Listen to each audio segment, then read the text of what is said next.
Part 2. You will hear a woman speaking to a group of people who are interested in becoming volunteers for an organisation called ACE. First, you have some time to look at questions 11 to 15. Now listen carefully and answer questions 11 to 15. Good evening, everyone. Let me start by welcoming you all to this talk and thanking you for taking the time to consider joining ACE Voluntary Organisation. ACE offers support to people and services in the local area, and we're now looking for more volunteers to help us do this. By the way, I hope you're all comfortable. We have brought in extra seats so that no one has to stand, but it does mean that the people at the back of the room may be a bit squashed. We'll only be here for about half an hour, so hopefully that's okay. One of the first questions we're often asked is how old you need to be to volunteer. Well, you can be as young as 16, or you can be 60 or over. It all depends on what type of voluntary work you want to do. Other considerations, such as reliability, are crucial in voluntary work, and age isn't related to these, in our experience. Another question we get asked relates to training. Well, there's plenty of that, and it's all face-to-face. What's more, training doesn't end when you start working for us. It takes place before, during, and after periods of work. Often, it's run by other experienced volunteers, as managers tend to prefer to get on with other things. Now, I would ask you to consider a couple of important issues before you decide to apply for voluntary work. We don't worry about why you want to be a volunteer. People have many different reasons that range from getting work experience to just doing something they've always wanted to do.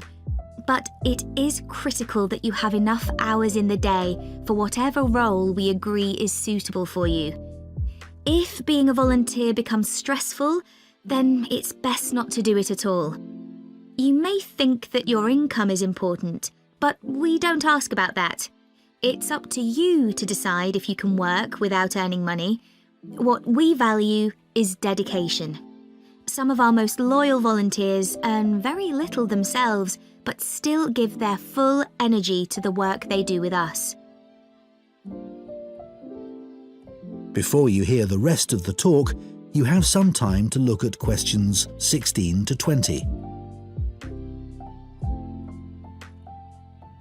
Now listen and answer questions 16 to 20.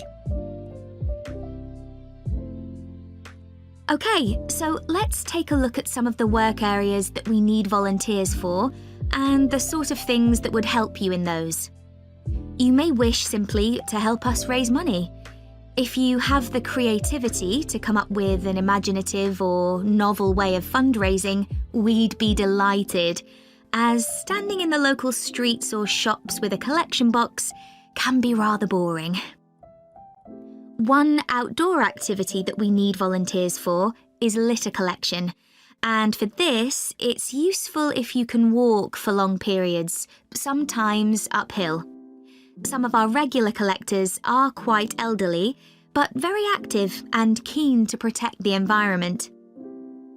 If you enjoy working with children, we have 3 vacancies for what are called playmates. These volunteers help children learn about staying healthy through a range of out-of-school activities. You don't need to have children yourself, but it's good if you know something about nutrition and can give clear instructions.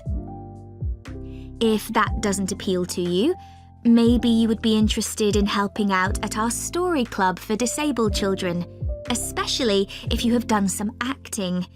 We put on 3 performances a year based on books they have read, and we're always looking for support with the theatrical side of this. The last area I'll mention today is first aid.